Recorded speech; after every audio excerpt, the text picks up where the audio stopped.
Simon & Schuster Audio presents Cobble Hill, a novel, by Cecily Von Ziegesar.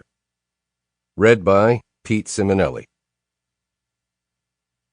I am a man who, sauntering along without fully stopping, turns a casual look upon you and then averts his face, leaving it to you to prove and define it, expecting the main things from you.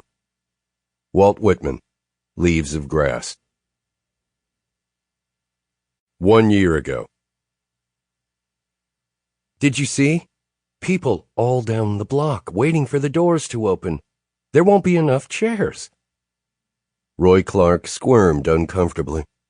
He wanted to stand, but the bookstore owner had supplied a high stool.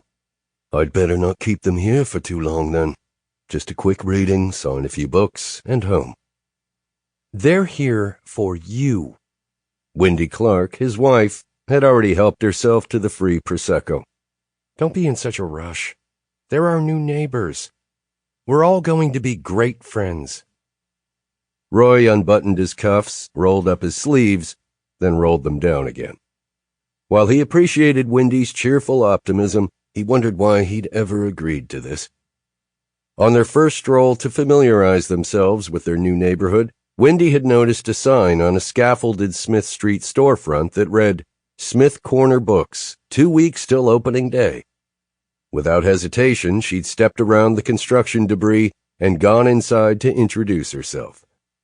Roy lingered outside, pretending to be a smoker, even though he was not.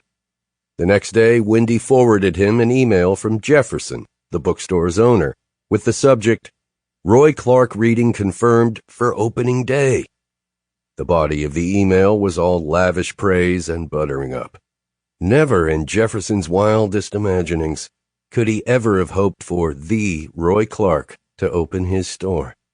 Roy didn't mean to be an ass. It was just that he'd wanted to slip into Brooklyn and discover it quietly, be discovered by it quietly. Not bang in, pow, let's welcome the big famous author who, sorry to disappoint, hardly thought of himself as an author anymore because he spent more time making tea and toast than he did writing pages.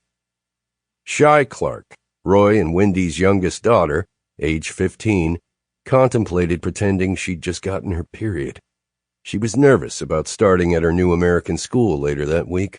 She also felt uncomfortable for her father, who she knew was in agony. Shy's older sisters had come up with her unusual name right after she was born, because she'd seemed to duck and look away whenever they cooed over her. Right now, Sample complete. Ready to continue?